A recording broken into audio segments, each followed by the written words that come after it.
Ok.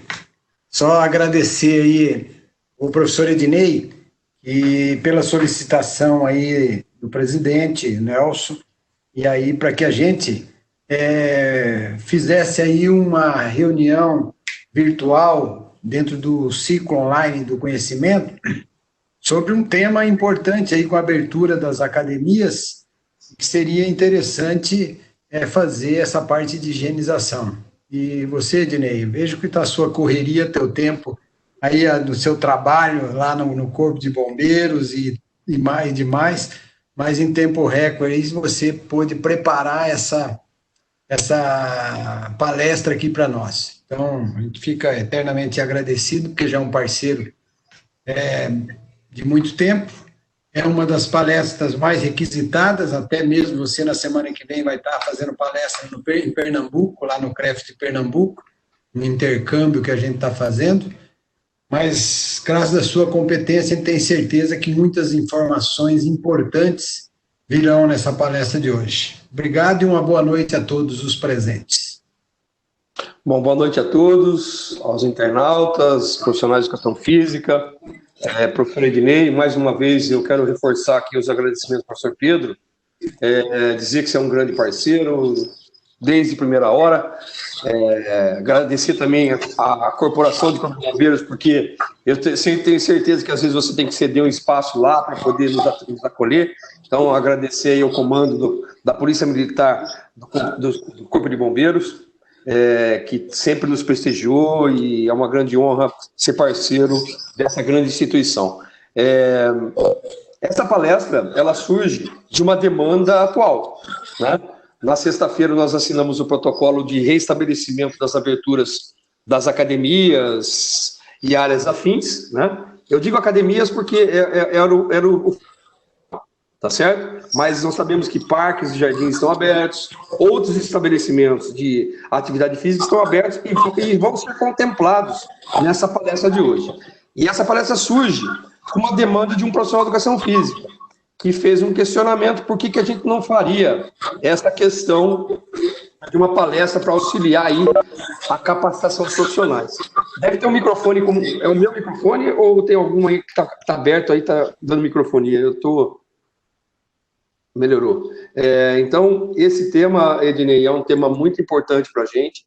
Eu volto a reforçar que profissionais de educação física tenham responsabilidade, tenham compromisso, tenham comprometimento com os protocolos de segurança, de higienização, oriundos das autoridades sanitárias e dos protocolos estabelecidos pelo CREF, pela CAD, e às vezes por modalidades específicas. É muito importante também, tenho certeza que o Dinei vai abordar isso, que a gente tenha em mãos também o protocolo do próprio município de São Paulo, né? Para que a gente não seja pego de surpresa de uma situação ou outra que possa, porventura, tenha ficado para trás. Então, eu agradeço profundamente essa palestra, Orientações de Limpeza e Higienização de Reabertura de Academias e Áreas Afins, né? É muito importante para a sua educação física, no sentido de que a gente possa se manter aberto.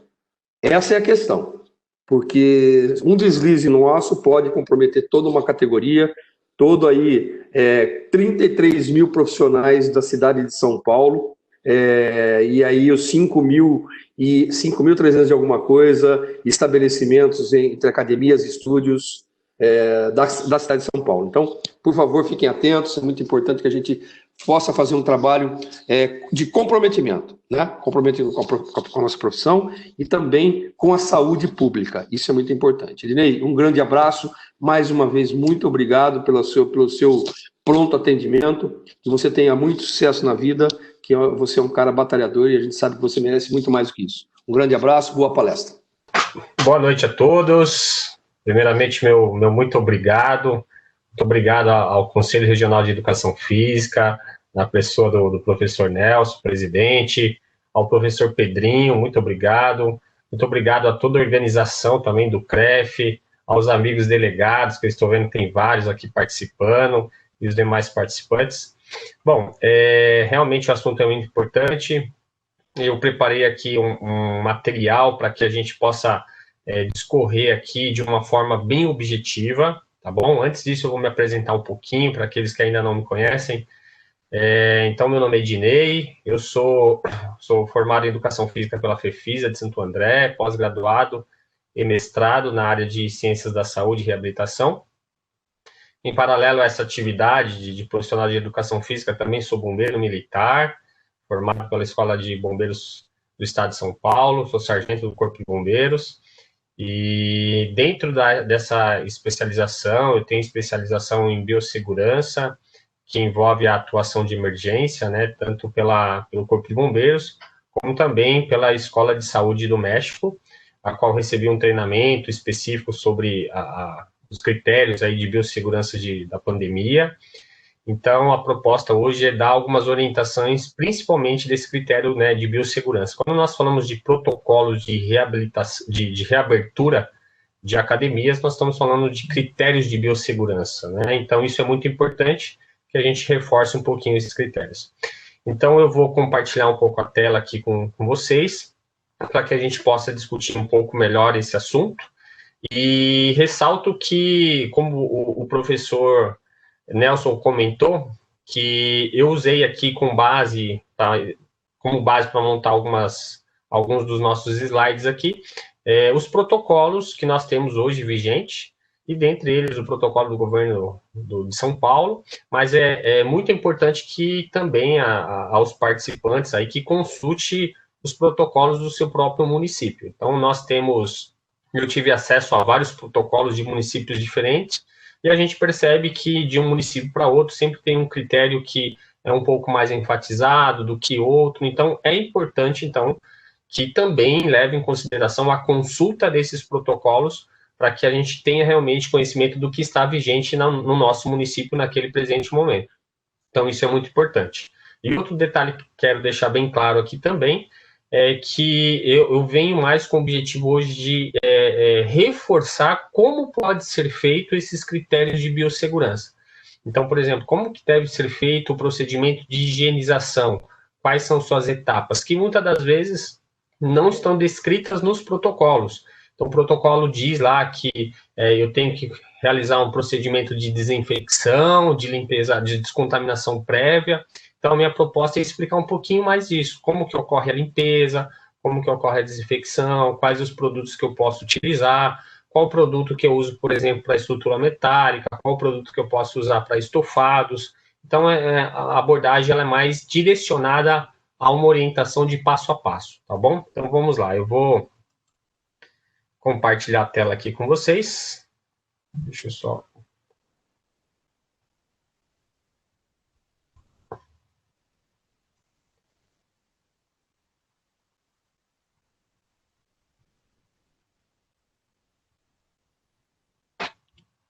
Então, vamos lá.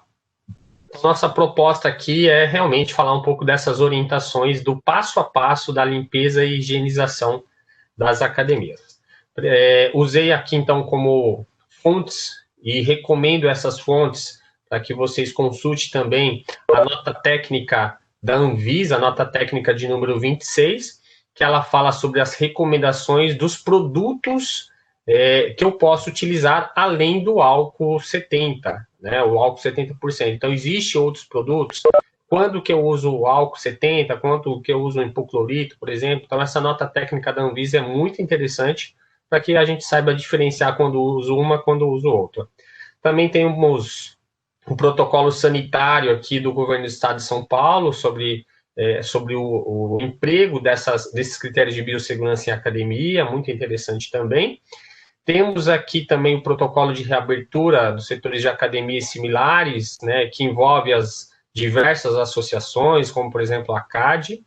Também temos o nosso protocolo de procedimentos de reaberturas do CREF 4 São Paulo, que é bem interessante, bem didático também para os profissionais aí de educação física. E temos uma cartilha lançada agora recentemente também pela Universidade Cruzeiro do Sul, pela editora Conhecimento Livre, que também aborda bastante informações sobre o Covid-19, principalmente falando um pouquinho do que é mito, do que é verdade sobre o Covid-19, que isso é importante para nós também. Então, essas são as principais fontes que nós adotamos para montar a estrutura desse nosso bate-papo de hoje. primeiro ponto, nós precisamos aqui ressaltar e reforçar o que são doenças infecto-contagiosas. O COVID, ele é uma doença infecto-contagiosa, porque ele tem a característica aí de ser causada por um micro-organismo, que nesse caso é um vírus, e que são transmitidos, né, são transmitidos de pessoas para pessoas, pode ser transmitido também por outros meios de contatos, como, por exemplo, a água, alimentos, o ar, o sangue, fezes, fluidos corporais, como saliva, muco, suor, vômito, tá bom? Então, a característica do COVID é uma característica que impõe a ele ser uma doença infecto-contagiosa. Passando um pouquinho mais aqui, só.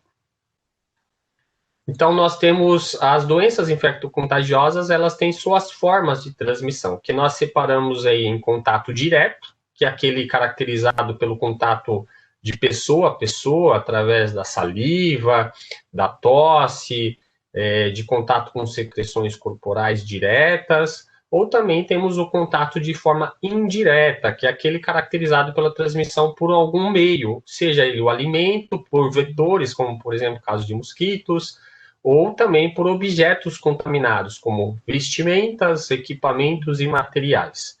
Então, o COVID também pode ser transmitido tanto pelo contato direto como contato indireto. Uma das características aí do COVID, né, ele pertence a uma família viral aí do coronavírus, e ele é responsável por causar infecções respiratórias em humanos, né? Esse nome aí de coronavírus se refere ao latim coroa, porque o seu vírus ele tem um formato aí de uma coroa, e um detalhe bem interessante que vem relacionar direto à atuação da higienização e descontaminação é que esse nosso o COVID em si, o vírus, né, ele é um vírus encapsulado por uma camada fosfolipídica, e essa camada fosfolipídica, ela protege a sua carga genética viral. Então, ela é responsável por fazer essa proteção. Porém, nós vamos perceber que os produtos químicos, os produtos aí de limpeza no geral, eles têm uma grande ação, ou seja, essa camada fosfolipídica que protege a carga genética do vírus, ela é muito sensível a produtos de limpeza. Então, os produtos de limpeza que nós temos hoje no mercado, eles facilmente destroem essa camada fosfolipídica e destrói a camada genética desse vírus. Então, sabemos que as medidas de higienização são muito efetivas para a destruição do vírus. O que nós precisamos saber é que nós devemos seguir os critérios de intervalos de tempo, da forma correta de se realizar. Se eu realizar todas essas medidas da forma correta e consciente, eu vou conseguir ter bastante eficiência no processo de biossegurança e de higienização dessa academia. Então, isso é um detalhe importante. Quando a gente conhece um pouco da carga viral, da característica de atuação do vírus, eu consigo entender melhor que os processos e os procedimentos de higienização funcionam muito bem. Então, esse é um detalhe que a gente precisa ressaltar já logo de início. Como que ocorre a transmissão, né? Como que ocorre a forma, os processos de transmissão do COVID? Isso é importante ressaltar, porque como profissional de educação física, proprietário de academia, essas informações elas se tornam importantes até para que a gente possa orientar e conscientizar os frequentadores. Porque muitas das vezes um frequentador ele pode ter um comportamento que acaba colocando sendo um comportamento de risco, que acaba colocando outras pessoas em risco, porque muitas das vezes ele acaba não conhecendo o que é o vírus, a forma de transmissão. Então, um dos pontos que a gente deve ressaltar nesses protocolos de reabertura de academia é a conscientização dos nossos funcionários, dos nossos professores e também dos nossos clientes. E nós sabemos, né, que então o vírus ele é transmitido a partir de gotículas, de secreções, de pessoas infectadas. E essa transmissão ela pode ocorrer pela tosse, pelo espirro, pela fala, por excreções, principalmente o suor, e nós sabemos que na área esportiva, na área da educação física, Dentre as principais secreções que nós temos mais contato, acaba sendo o suor e também pelos aerosóis, né, que é as partículas, ou seja, as gotículas espalhadas no ar. Então, esse é um ponto interessante, que o suor, ele é uma fonte de transmissão, tá certo? Então, isso a gente precisa deixar claro. E que essas fontes de transmissão, essas gotículas, elas acabam, quando elas têm contato com as mucosas, dentre elas os olhos, nariz e boca, acaba sendo o órgão-alvo, ou seja, a região-alvo de contato para o meio interno do nosso corpo. Uma vez que esse vírus ele entra em contato com essas mucosas e entra no nosso organismo, o objetivo desse vírus no nosso organismo é se multiplicar cada vez mais. E aí, com certeza, ele vai tomando potência e aí desencadeando os efeitos lá de sinais e sintomas. Então, dependendo da forma que ele se multiplica e do estado imunológico dessa pessoa, esse vírus ele vai tomando potência, desencadeando vários sinais e sintomas que a gente vai discutir um pouquinho à frente. E aí eu trouxe aqui para vocês até uma informação, né? Coloquei aqui, você sabia, né? O tempo de incubação do vírus, né? Ele varia de pessoa para pessoa. Em média, é de 10 a 14 dias. Com o surgimento dos sinais e sintomas entre o 5º e o 6º dia. Nesse período, é importante ressaltar, né? Também há um maior risco de transmissão. Então, quando a pessoa está no período lá de 5º a 6º dia, esse período ele acaba sendo um período de muita sensibilidade, muito risco também de alta transmissão. Dependendo do tipo de superfície que o vírus está, ele vai ter um tempo ali de sobrevida. Então, isso é bacana comentar também. Então, ele pode ter um tempo de sobrevida de horas a dias.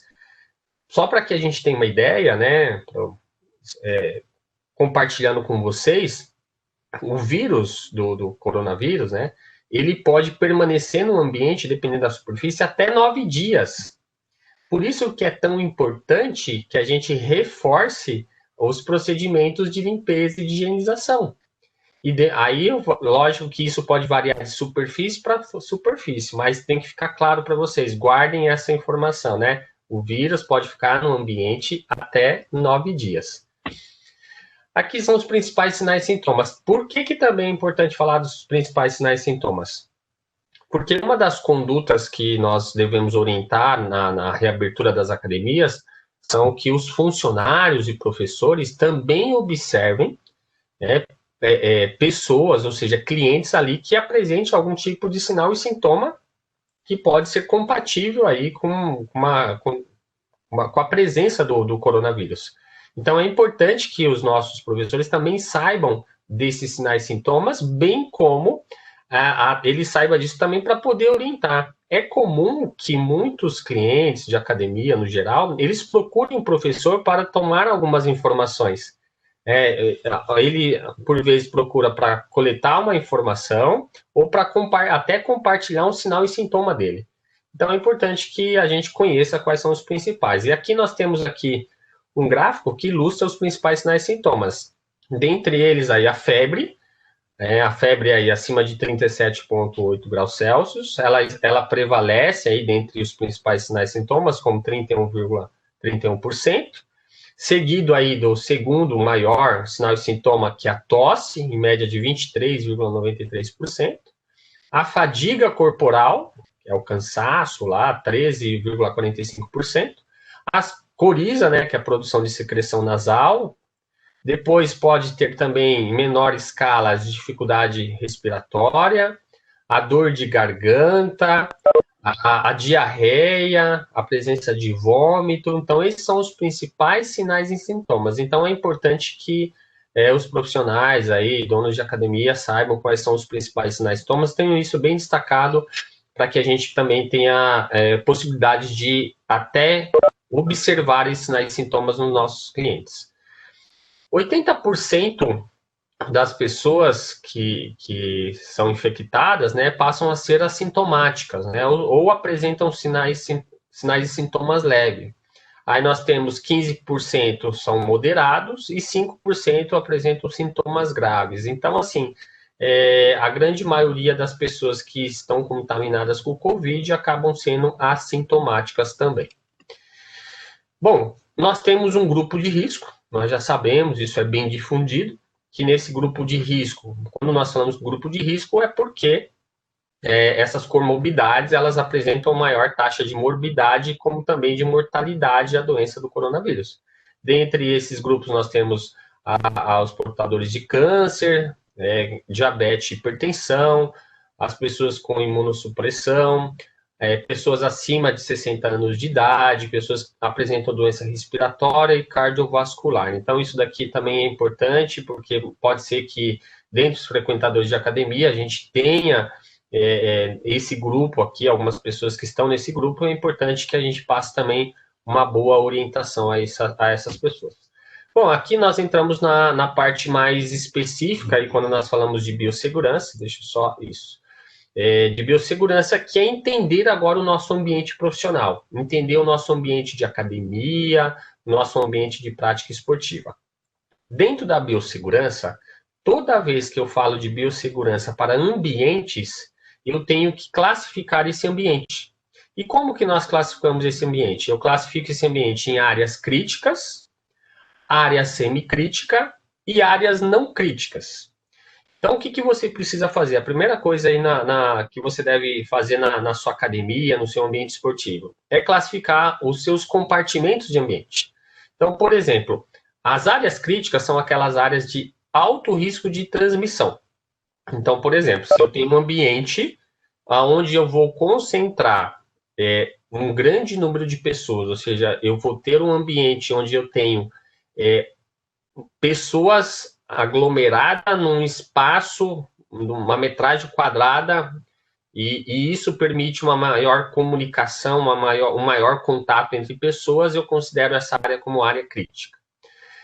Agora, a área semicrítica é onde o risco de transmissão e contaminação ele passa a ser moderado, ou seja, por exemplo, ambientes de vestiários, onde essas pessoas não ficam em grandes aglomerações, onde existe compartimentos, porém, é um ambiente onde existe contato com secreções. E nós temos as áreas não críticas, onde o risco ele é baixo. Ou seja, pessoal, a área não crítica não é que não existe risco, ele existe, porém, ele é baixo. São aquelas áreas consideradas áreas bem ventiladas e onde a aglomeração de pessoas ali acaba sendo menor. A proposta da biossegurança é que a gente transforme uma área que é crítica e tente trazer ao máximo ela para uma área não crítica. Como que eu posso fazer com que uma área que seja crítica, ela se torne uma área não crítica? Mantendo um número menor de pessoas dentro desse ambiente. Então, por isso que quando os protocolos de reabertura, eles falam para que eu reduza a capacidade para 30% e mantenha um espaço de, no mínimo, 1,5 m entre as pessoas, é porque eu estou saindo de um ambiente que é crítico para tentar levar esse ambiente para uma área não crítica. Não é que não vai existir o risco de transmissão, mas sim que eu vou diminuir esse risco de transmissão. Então, isso que é muito importante. E aí vem de encontro com aquilo que o presidente falou. Quando eu, entendendo isso, eu começo a agir com bom senso e começo a agir com responsabilidade. Se eu sei que a minha academia, onde tem os aparelhos, frequentemente tem um grande número de pessoas, e esse grande número de pessoas coloca essa área numa área crítica, com responsabilidade, com segurança, eu vou tentar fazer o que então agora? Transferir essa área para uma área não crítica. Melhorar a ventilação desse ambiente, manter um maior isolamento, manter um menor número de pessoas dentro desse ambiente e usar critérios de biossegurança. Então, quando eu sigo essa regra aqui que eu estou passando para vocês, é uma regra básica de todos os ambientes que envolvem riscos, é uma regra básica de biossegurança. Isso funciona para hospitais, isso funciona para clínicas, isso funciona para ambulâncias e demais ambientes que têm risco de contaminação, tá bom? Então, se vocês entenderem isso, já é muito importante. Aqui nós temos um estudo do New England, muito interessante essa publicação, que foi agora de 2020, que fala um pouquinho da característica de sobrevida do coronavírus, né? Então, por exemplo, olha só, em superfícies de aço inoxidável, ele pode permanecer até 3 dias se ele não tiver contato com produto químico. Então, se o vírus impregnar numa superfície metálica, de aço inox, ele vai ficar ali por 3 dias no mínimo. Se ele impregnar numa superfície plástica, ele também pode ficar ali por 3 dias no mínimo. Uma superfície de papelão, 24 horas, cobre, 4 horas, e no próprio ambiente, ou seja, só no ar atmosférico, né, ele pode ficar em média de 40 minutos a 30 minutos, a 2 horas e 30, ali airando no ar atmosférico, sem ainda estar impregnado numa superfície. Então, vejam só, quando nós falamos disso aqui, e nós temos uma tabela para vários outros tipos de materiais, e nós falamos que o COVID ele tem uma grande capacidade, uma grande potência de permanecer nas superfícies e permanecer no ambiente. Como eu disse, né, só no ambiente ele pode permanecer até 9 dias, se ele não tiver contato com produto químico nenhum. Aí, se eu começar a falar de cada tipo de superfície, aí, por exemplo, eu vou seguir essas tabelas aqui. Porém, reforço que ele é muito sensível a produto químico. Então, se eu passar algum produto químico, algum produto de limpeza, eu vou conseguir anular a sua atividade. Bom, quando nós falamos das academias, quais são as formas de contágio que eu tenho? Nós temos as formas de contato direto e contato indireto. Então, por exemplo, o contato direto, ele pode existir de pessoa para pessoa, ao toque. Então, por isso que nós vamos evitar aí e orientar os participantes a evitarem, principalmente os professores, oriente os funcionários a evitar pegar nas mãos dos clientes, evitar o contato físico, né, principalmente na hora de orientar o exercício também. Evitar aí o contato sem o uso de máscara. Então, é importante que os professores, os funcionários estejam com máscara, como também os clientes aí estejam com máscara. Então, evitar esse contato que provoca contaminação direta. A própria propagação de aerosóis, que aumenta com a prática de exercício físico, aumenta essa demanda, ela é uma forma de contágio também direto, tá? Então, contato físico, conversar próximo e aerosóis do ambiente é um contato direto. E nós temos a forma de contágio também indireto, que é através dos próprios equipamentos que essa academia tem. Então, é o equipamento de musculação, é o equipamento, a bicicleta, é a esteira. Ela pode ser também um meio de contágio indireto. E por isso que nós vamos ver aqui que eu devo manter uma frequência de limpeza, uma frequência de higienização para diminuir todos esses riscos também. Então, o contato direto, eu vou diminuir ele através da conscientização e orientação. E o contágio indireto, eu vou diminuir ele através dos meios de higienização. Então, isso precisa ficar claro. Contato direto, eu conscientizo os funcionários, os clientes, e o contágio indireto, eu faço isso através da higienização. Bom, o processo de higienização, ou seja, de biossegurança, ele segue um critério que nós chamamos de passo a passo. E esse processo, ele é decorrente de uma descontaminação prévia. Na sequência, eu vou ter a limpeza. Na sequência, a desinfecção e finalizo com uma esterilização. Para o nosso tipo de vírus, que é o COVID-19, e principalmente no ambiente de academia, a limpeza e a desinfecção, elas são suficientes. Eu não preciso chegar ao ponto da esterilização. A esterilização é quando eu uso produtos químicos ou físicos para destruir vírus, patógenos de alta capacidade de resistência. Não é o que nós precisamos para hoje o ambiente da academia. Até o processo de desinfecção já é o suficiente. Nós já conseguimos uma excelente forma de biossegurança. A descontaminação prévia para nós também não será necessária. A descontaminação prévia é quando eu tenho, é muito comum em hospitais ou ambulâncias, onde o paciente ele acaba ali tendo um sangramento ou vomitando, e eu tenho a presença de resíduos naquele ambiente impregnados, ou vômito, ou sangramento, então não vai ser necessário. No nosso caso de academia, que é mais o suor e aerosóis, o processo de limpeza e desinfecção são suficientes e muito bem efetivos. Bom, na biossegurança, nós vamos trabalhar na parte de biossegurança das academias de duas formas, né? Então, essa limpeza e desinfecção acontece de duas formas. Nós vamos ter as limpezas e desinfecções concorrentes e nós vamos ter as terminais. Então, vamos explicar cada uma aqui para que vocês entendam. A limpeza ou desinfecção concorrente é aquela que acontece após cada uso de um equipamento ou de um aparelho. Já a limpeza terminal é aquela onde eu paro um momento da academia, ou pode ser feito antes ou depois, né? O recomendado são 3 vezes, pelo menos pelo período de abertura da academia, ou seja, 3 vezes por dia.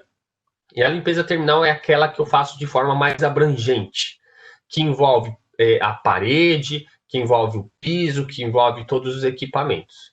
Então, vamos reforçar. A limpeza concorrente é aquela que eu faço antes ou após o uso de cada equipamento. Então, por exemplo, vou usar uma esteira ou vou usar uma bike.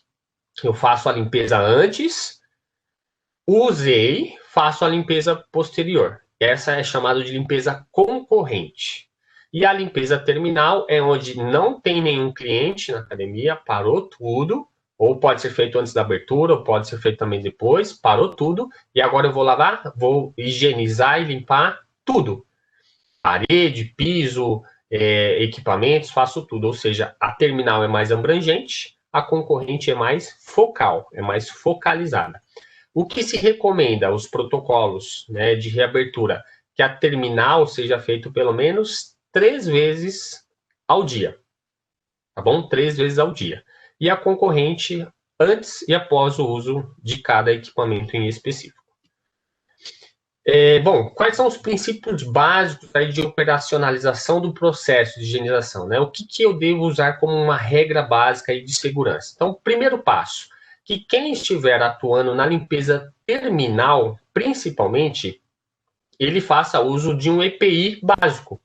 Ou seja, se eu tenho lá um profissional específico para isso, um profissional da faxina para isso, é obrigatório que ele esteja com o uso de luvas, máscara e óculos, pelo menos, para se proteger também, porque esse profissional ele vai estar fazendo a limpeza terminal, é aquela limpeza que envolve vários ambientes, envolve um ambiente crítico, semicrítico, não crítico, ele vai estar tendo contato com parede, com piso.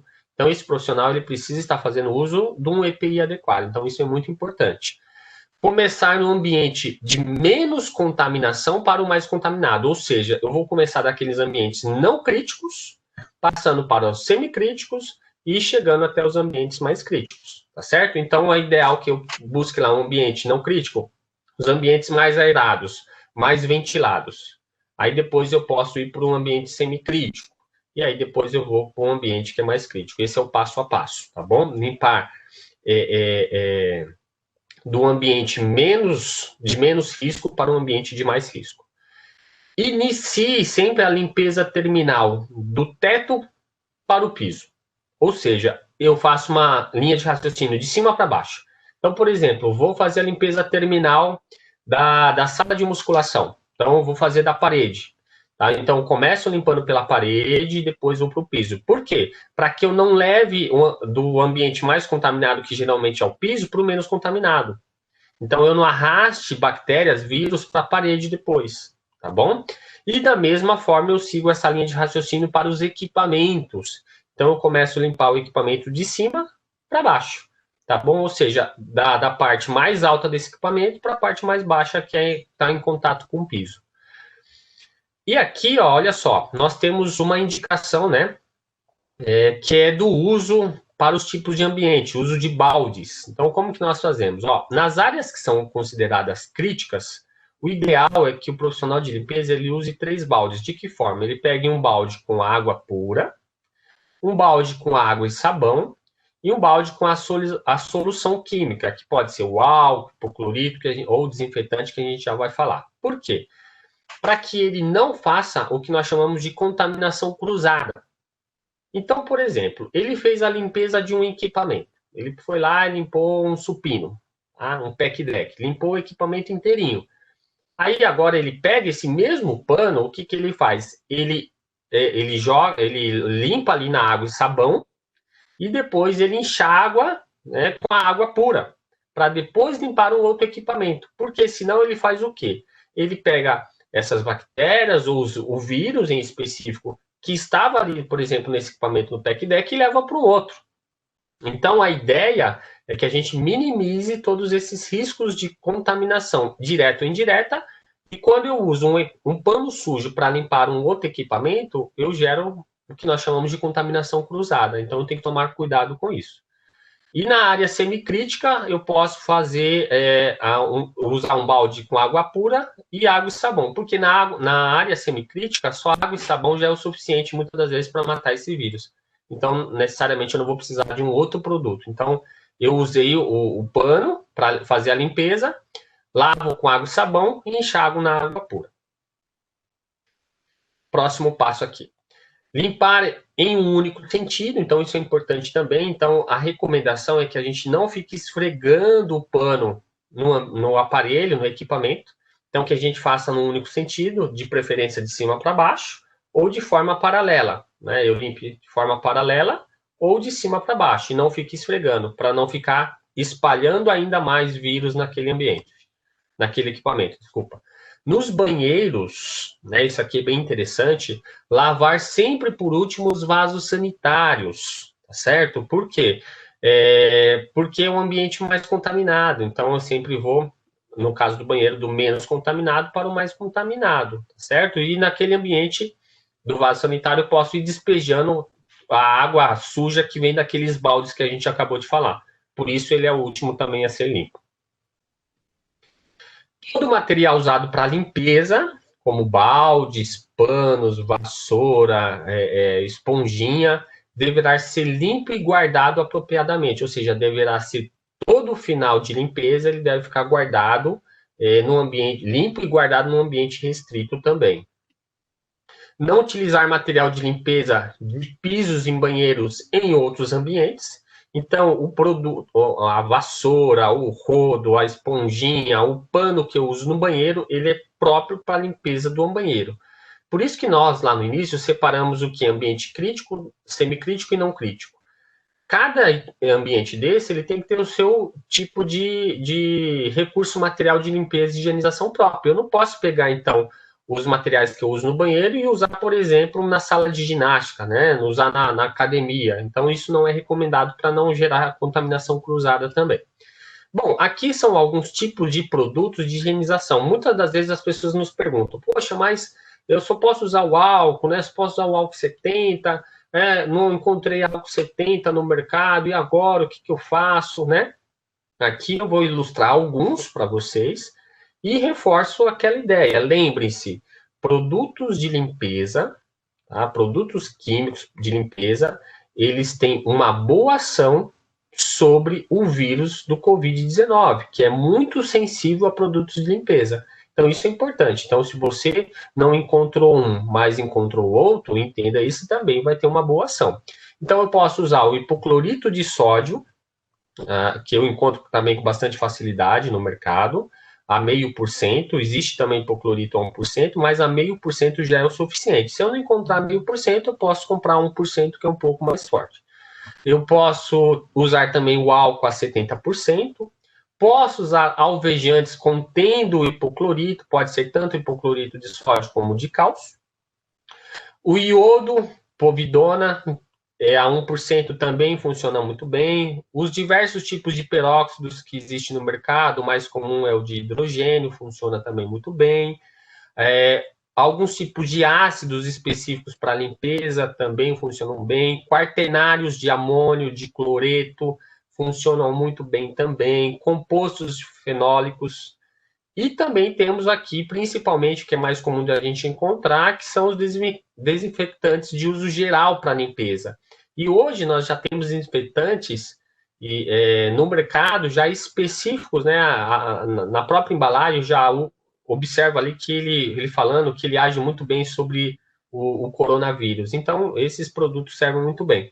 E aqui embaixo eu coloquei, olha só, a água sanitária e os alvejantes comuns podem ser diluídos para também desinfectar pisos e outras superfícies.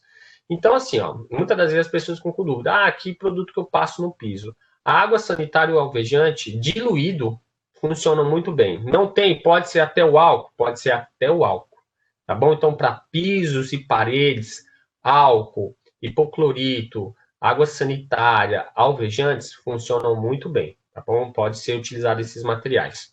Então, por exemplo, aqui, ó, o hipoclorito, eu estou pegando os mais comuns aqui, os mais utilizados, hipoclorito de sódio, vocês acham em galão até de 5 litros no mercado, aí eu posso pegar ele e diluir ele em água, que vai ajudar também. Então, a aplicação de solução de hipoclorito de sódio é 1%, sem diluição por 10 minutos antes de iniciar o processo de limpeza. Então, assim, se eu pegar, se eu comprar 1%, eu não preciso diluir. Agora, se eu comprar 0,5%, aí você dilui pela metade. Aí eu vou falar um pouquinho sobre a diluição já também.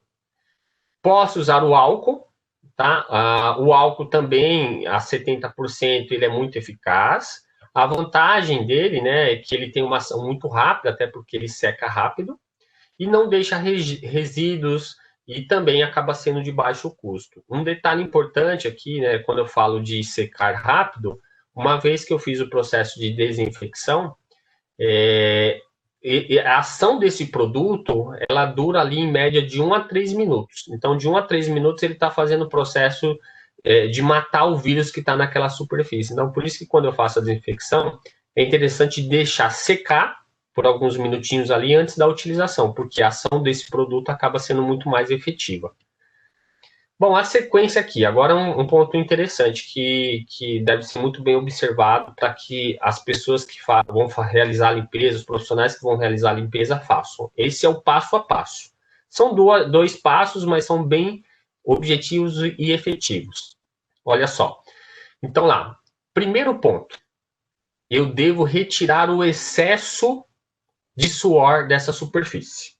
Então, por exemplo, eu cheguei para fazer a limpeza ali, seja a concorrente ou a terminal, após o uso desse equipamento. Então, primeiro passo, eu pego ali uma toalha de papel ou um pano limpo seco e faço a secagem desse ambiente. Se tiver com suor, eu seco essa superfície, tá bom? Tiro aquela umidade. E aí depois, ou seja, aí na sequência, que eu venho com a ação do produto químico, que aí pode ser o álcool, pode ser o hipoclorito. Então, eu vou pegar um pano, vou jogar o produto sobre o pano, e aí venho passando na superfície. Eu faço isso depois de já ter o quê? Secado esse equipamento, secado essa superfície. Era uma superfície que tinha suor, eu já sequei, e aí sim, depois eu fiz a desinfecção. Então, a sequência é limpeza, que é tirar o excesso de secreções daquela superfície, deixar seca, fiz a limpeza, depois da limpeza vem a desinfecção. A desinfecção eu sempre vou usar um produto químico para isso, hipoclorito, álcool, os demais que a gente acabou passando aqui, tá bom? Essa é a sequência de limpeza. Isso é muito importante que vocês reforcem aí com os profissionais que vão fazer limpeza. Aí eu chamo a atenção para um detalhe importante aqui, meus amigos. Olha só. Quando nós tomamos conhecimento desses protocolos e a mídia muito fala e divulga muito, usa o álcool, usa o hipoclorito, e aí eu falo de profissional de educação física para profissional de educação física, né? Nós devemos tomar alguns cuidados com relação a esse tipo de produtos, aos tipos de danos que eles podem produzir nos equipamentos na superfície. Por quê? Porque nós não estamos falando de uma única limpeza. Nós não estamos falando de uma única higienização. Nós estamos falando de um processo que vai se tornar contínuo, não sabemos até quando. Né? Então, eu preciso me atentar a isso. Por quê? Por exemplo, vamos lá, ó. O álcool etílico a 70%, ele com o tempo pode deixar superfícies emborrachadas e esbranquiçadas.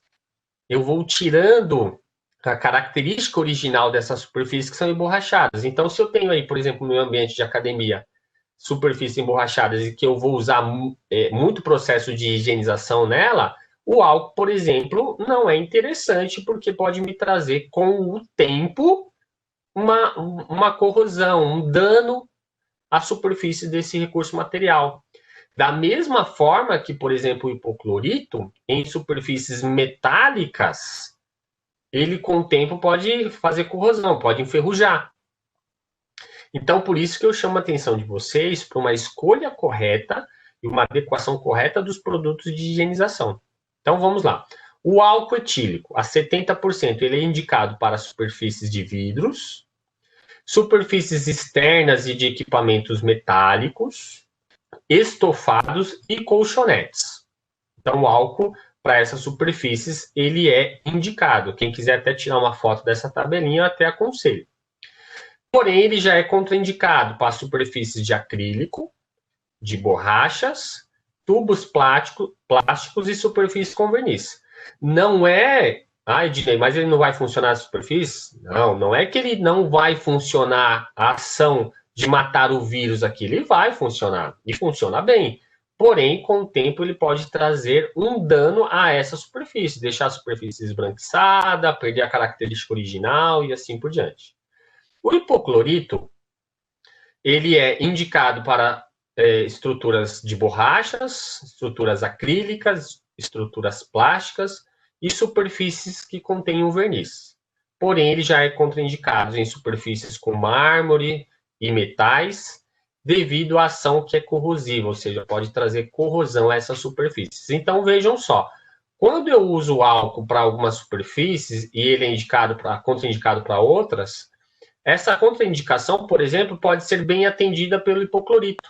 Percebam que o hipoclorito atua nos ambientes onde o álcool não necessariamente vai trazer, danos a essa superfície. O hipoclorito atua bem. Então, assim, o álcool e o hipoclorito são dois produtos químicos bem acessíveis no mercado, não são produtos caros. Então, posso ter, Ednei, os dois, e aí eu faço a adequação quando uso em uma superfície ou outra? Pode e deve. É até melhor para que você preserve os equipamentos, os materiais que você tem aí na sua academia. Então, essa é uma ótima orientação. Bom, quanto à característica de limpeza, a resistência à permanência. Nós sabemos que, então, que o coronavírus ele tem uma alta resistência a permanecer no ambiente por até 9 dias. Porém, ele tem uma grande sensibilidade a produtos, ou seja, ele não resiste muito a produtos químicos. Facilmente, esses produtos matam eles. E a frequência, quanto maior a frequência de higienização, maior é a minha segurança contra riscos de contaminação. Ou seja, quanto mais vezes eu faço higienização, mais seguro fica o meu ambiente. Lembrando que o ideal, a limpeza concorrente é ser feita pelo menos 3 vezes ao dia, ou seja, 3 vezes no período que a academia fica aberta. E a terminal. A terminal, o ideal é ser feito 3 vezes no ambiente que a academia fica aberta. E a limpeza concorrente sempre antes e após o uso de algum equipamento. Chamo também a atenção para quando eu for utilizar, quando for fazer a higienização, desinfecção de superfícies ou de estruturas de eletroeletrônicos, como por exemplo aqui uma esteira elétrica, cuidado com o uso de alguns produtos químicos, por exemplo o álcool ou o próprio hipoclorito, porque pode trazer danos às estruturas eletroeletrônicas. O mais indicado para essas estruturas eletroeletrônicas é o álcool isopropílico. Por quê? O álcool isopropílico, ele não traz danos a eletroeletrônicos. Esse álcool, ele pode ser facilmente encontrado em casas que vendem materiais eletroeletrônicos, tá certo? Então, é um tipo de recurso específico para fazer limpeza e higienização desses tipos de materiais. Se eu não tiver, eu tenho evitar de usar um pano muito umedecido para não trazer danos a esse tipo de eletroeletrônicos. A característica da limpeza, então, eu reforcei para vocês que ela deve ser feita numa sequência que nós falamos de cima para baixo, ou seja, eu limpo na terminal principalmente, eu limpo as paredes primeiro, depois eu limpo o solo. Então, a limpeza terminal eu faço dessa forma, eu não devo fazer o contrário, começar pelo chão, depois as paredes, isso não é ideal, para não levar bactérias. e eu posso também diluir essas soluções, né? Então, um copo de 250 ml de água sanitária para 1 litro de água. Isso se eu usar água sanitária. Ou um copo de 200 ml de alvejante em 1 litro de água, eu consigo fazer a limpeza das paredes e do piso. Essa é uma ótima recomendação, principalmente, uma ótima recomendação aí dada pela Anvisa. No caso dos equipamentos, eu também uso a mesma sequência. Então, começo lá limpando os equipamentos de cima para baixo, tá bom? Então, é uma indicação também. E aí, todos aqueles produtos que eu passei para vocês, a Anvisa também, ela faz essa indicação. Ah, só um detalhe aqui, eu acho que eu coloquei mais para frente, mas eu já vou adiantar, eu estou vendo aqui a moça aqui fazendo uma limpeza. Quando eu uso o borrifador e um pano para fazer a limpeza, então imagine que eu coloquei nesse borrifador aqui, eu coloquei álcool, coloquei hipoclorito, coloquei qualquer outra substância, eu não devo jogar o produto direto sobre a superfície. Eu não preciso tentar matar o vírus por afogamento. Eu tenho que matar o vírus pelo contato. Então, eu pego o borrifador, vou jogar no pano, eu vou umedecer esse pano com produto químico e o pano eu passo sobre a superfície. O contato desse pano com produto químico no vírus é o que vai fazer ele ser neutralizado, ele ser morto. E não realmente tentar afogar, até porque quando eu borrifo mais uma área e esqueço de outras. Além do que eu uso excesso do produto de forma desnecessária. Então, essa é uma indicação. Então, aqui vamos pontuar rapidamente aqui quais são as principais recomendações de abertura dado aí pelo governo do Estado de São Paulo, como também o nosso Conselho Regional de Educação Física. Eu vou pontuar alguns aqui dos principais, mas não esqueçam de sempre consultar o protocolo de reabertura do seu município e do seu estado. Então, algumas das recomendações, né? Submeter todos os ambientes do estabelecimento ao intenso processo de desinfecção prévia, ou seja, isso daqui que está escrito nos protocolos nada mais é do que uma limpeza terminal. Antes de você abrir a sua academia, de você começar as atividades, faça ali de uma forma bem cautelosa uma limpeza terminal, uma desinfecção terminal, limpe paredes, pisos, banheiros, faça essa limpeza geral para depois fazer a reabertura da sua academia. Os funcionários devem estar bem orientados quanto ao que é o COVID, o que é essa doença, quanto aos principais sinais e sintomas, quanto também às formas de contaminação, ou seja, evitar contato direto, evitar contágio indireto. Tudo isso é importante que os funcionários estejam bem orientados, esse é um papel primordial.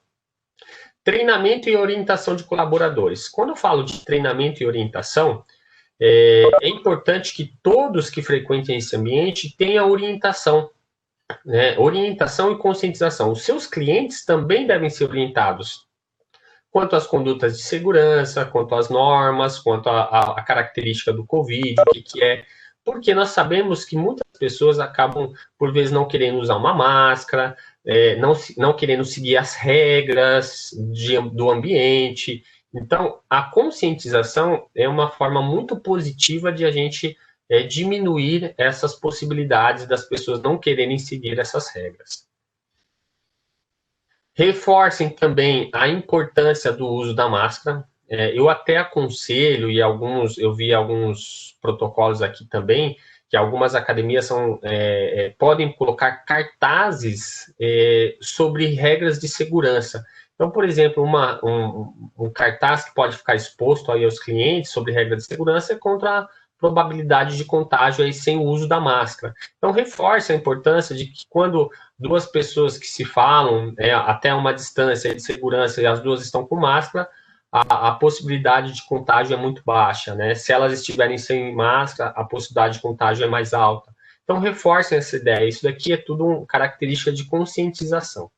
Bom, a rotina de testagem, né? Então, assim, é importante que os funcionários, e se houver possibilidade, e se apresentarem algum tipo de risco de contaminação, ou por algum motivo tem algum sinal e sintoma do Covid, faça um teste, até por segurança, né? Muitas das vezes o cliente, ele também tem a segurança no professor, no proprietário da academia, então essas pessoas também são importantes que elas estejam se prevenindo. Então, uma vez que um funcionário, o proprietário da academia, ele tem alguma suspeita de contaminação pelo Covid, é importante que ele faça um teste também por medida de segurança. Antes de entrar nas dependências, né, do estabelecimento, todos deverão se sujeitar às medidas de temperatura, tá? Então, deverá ser verificada a temperatura corporal, com o uso lá do termômetro digital de infravermelho, e no protocolo do governo do estado de São Paulo, ele fala que a temperatura, se ela estiver acima de 37,8 graus Celsius, não é indicativo para frequentar esse ambiente. Eu já vou falar um pouquinho mais sobre isso daqui. Caso verifique, né, um surto na academia, ou seja, vários clientes estão suspeitando, estão se queixando, ou estão se afastando, ou constataram o Covid, é ideal que os proprietários dessa academia, os donos dessa academia, fechem temporariamente a academia, criem medidas saneadoras, ou seja, medidas de limpeza, e tente, através do fechamento temporário, minimizar esses efeitos. Por quê? Porque o ambiente, ele pode se tornar um ambiente de surto? Pode, né? Como nós já temos casos nas literaturas e vários relatos de ambientes que se tornaram pontos de propagação e de contaminação do Covid. Então, qualquer suspeita, suspenda as atividades e crie medidas saneadoras. Medidas operacionais. Então, a limpeza prévia dos calçados. Então, antes de acessar o ambiente interno da academia, é ideal que os clientes façam uma passagem pela limpeza de calçados. A limpeza de calçados, ela pode ser feita com tapetes apropriados, que hoje já existe no mercado, ou pode ser feita através de panos. Tá? Dois tipos de panos, né? Um pano que vai ter um produto químico, que vai ser hipoclorito, álcool, desinfetante, alguma substância, um pano umedecido, aonde esse cliente passa ali, umedece a sola, limpa a sola, e aí depois ele passa por um pano seco. Então, essa é a medida, sempre uma superfície umedecida com produto químico e outra superfície seca. Então, ele vai ter o contato com o produto químico, vai inundar a sola do calçado com produto químico, e ele seca depois no ambiente, num pano seco, tá bom? Essa é a ideia. Lembrando que como eu disse lá no começo, então, para que a gente tenha uma maior efetividade, eu tenho que deixar esse ambiente secar, e uma forma é secando no pano limpo. Higienização das mãos, então, promova pontos logo na entrada de higienização das mãos com álcool, o álcool em gel é 70%, e é interessante que eu tenha em vários pontos específicos da academia, do meu ambiente também interno, vários pontos para que esse cliente ele faça a higienização das mãos. Então, faça pontos estratégicos para que ele faça a limpeza e oriente a ele onde tem esses pontos estratégicos também. A aferição da temperatura. A aferição da temperatura ela vai ser feita através de termômetro analógico, digital aí com infravermelho, e se a temperatura estiver acima de 37,8, não é indicativo da frequência desse cliente naquele momento. Eu chamo a atenção um detalhe importante a vocês com relação a isso. Nós estamos falando de ambiente de academia, ambiente esportivo. Quando o cliente chegar e você aferir a temperatura dele e ele apresentar uma temperatura alta, aconselho vocês a reavaliar esse cliente. Ou seja, deixe ele por alguns minutos sentado antes de acessar a academia ou aguardando ali um pouco na entrada, que se ele tiver com excesso de vestimenta, que ele tire um pouco esse excesso de vestimenta, afloche um pouco as vestes, e depois eu faça a reavaliação da temperatura dele. Por quê? Porque, por vezes, esse cliente ele vem andando, ele já vem fazendo um pré-aquecimento, ou ele vem correndo, e aí você vai fazer a checagem da temperatura, com certeza essa temperatura vai estar mais alta. Então, o que eu preciso ser também é muito cauteloso, ter um bom senso com relação a isso. Aferiu, percebeu que está alta, aí você deixa ele por alguns minutos ali para reavaliar. E um outro detalhe que eu vou fazer juntamente, ou seja, associado à checagem da temperatura, checa a temperatura e faz uma entrevista prévia.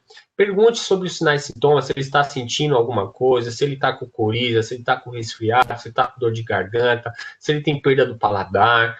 Questione ele sobre alguns sinais e sintomas. Não dá para que a gente faça diagnóstico. Então, eu não posso usar a temperatura como um diagnóstico desse cliente e mandar ele embora e falar assim, ó, você está com Covid e vai para o hospital. Eu não posso fazer isso. Eu tenho que ter muito cuidado, muita cautela com relação a isso, tá bom?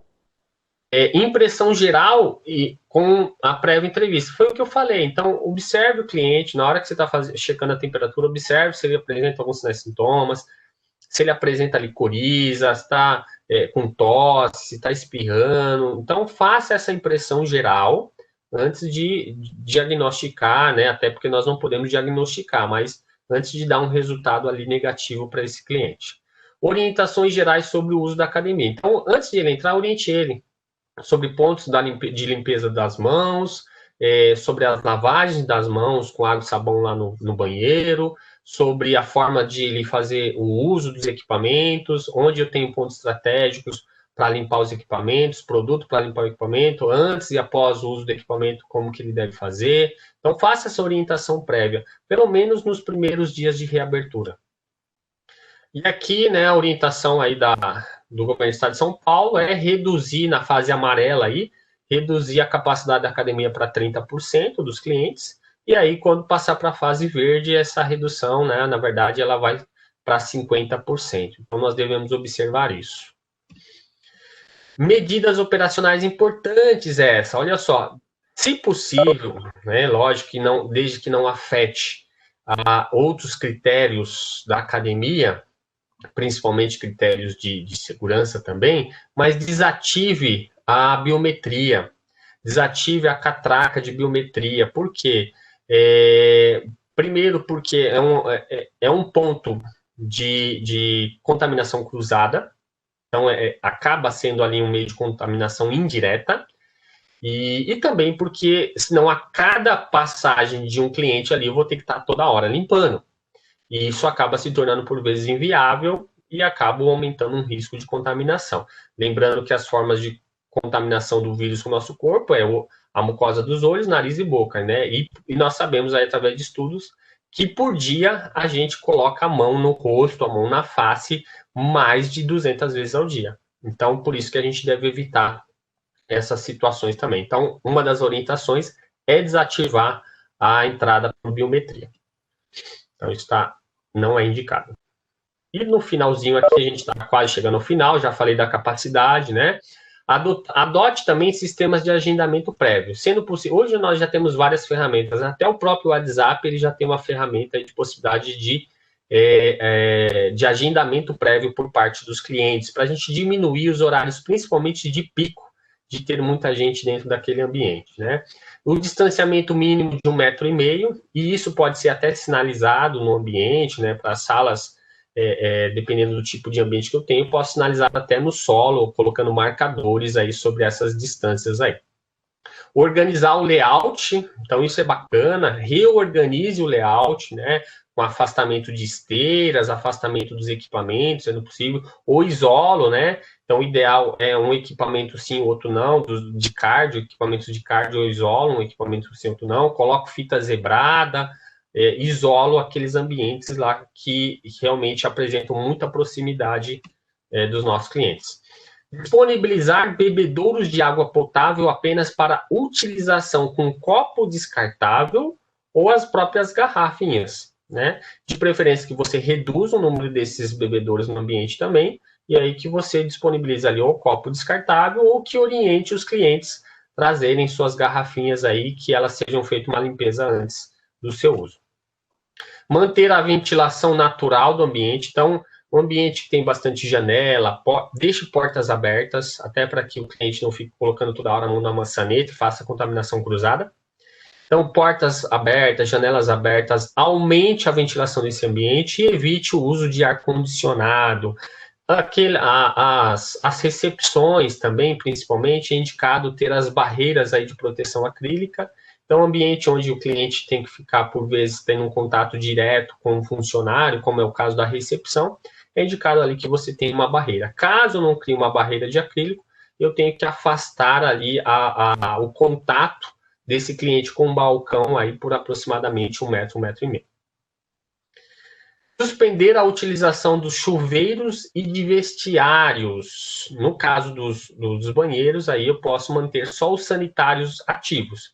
Então, assim, chuveiro eu vou isolar, os vestiários também eu vou isolar, coloca lá uma fita zebrada, coloca um informativo, oriente o cliente antes de ele vir à academia, de frequentar aquele ambiente, que os vestiários estão suspensos, que o chuveiro está suspenso, e que se você vai manter só os sanitários abertos, tá bom? Intensifique a rotina de limpeza, garantindo que todos os equipamentos sejam completamente higienizados, ou seja, a limpeza terminal, ao menos 3 vezes ao dia, como eu disse para vocês logo no começo. E também é indicado que você posicione os kits de limpeza em pontos estratégicos. Então, deixe em vários pontos esses kits de limpeza lá, com borrifador, e com a toalha de papel ou um pano seco, tá bom? Esse pano, ao longo do dia, se ele for ficando umedecido, você vai lá e troca também, tá bom? E aí, um detalhe, se usar toalha de papel, disponibilize também pontos onde ficam lixos para o seu descarte. Oriente os clientes que evitem horários de pico, por isso a importância do agendamento prévio, para que não aglomere tantas pessoas num período de aula em específico. Oi, Ednei. Parabéns aí, Ednei, pelas informações, muito legal, e acho que hoje nós vivemos a única certeza é que nós vamos viver num mundo de incertezas, até uma vacina, essa é a única certeza. E uma outra coisa que acontece é que nós, a partir dessa pandemia, não vamos mais viver sem protocolos. Isso vai ser permanente. Isso que você falou, esses protocolos.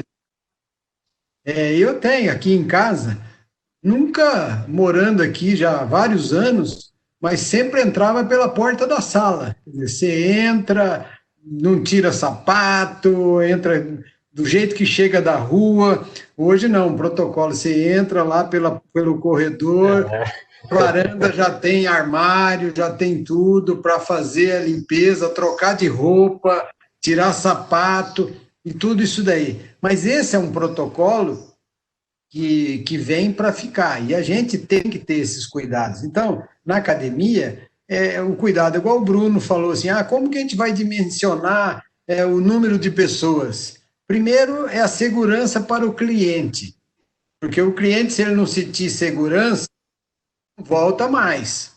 Segundo, que você vai ter que atender o protocolo, até aqueles procedimentos que o CREF fez, o distanciamento de 6 metros quadrados, 1,5, vou colocar 2,5.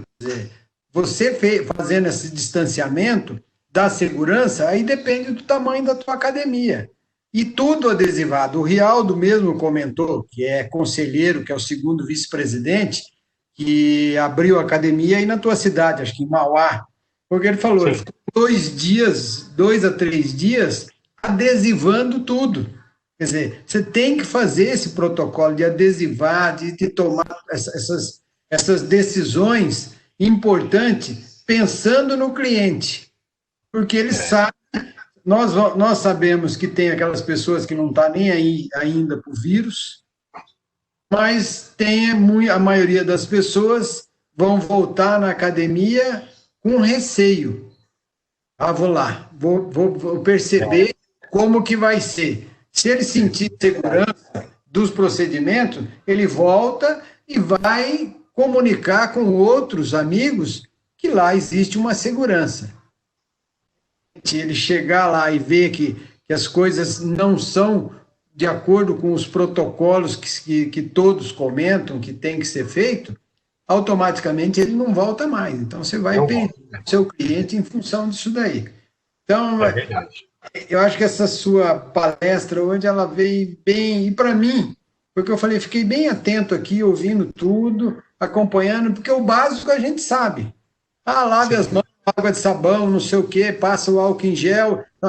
Mas esses procedimentos aí de esclarecer os detalhes de tudo, isso daí é muito importante, porque a gente nem percebe, às vezes, numa limpeza, que você vai limpar o celular e você faz o rotativo.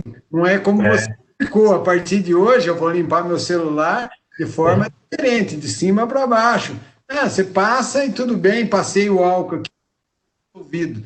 Quer dizer, são essas questões, esses detalhes que a gente vai aprendendo.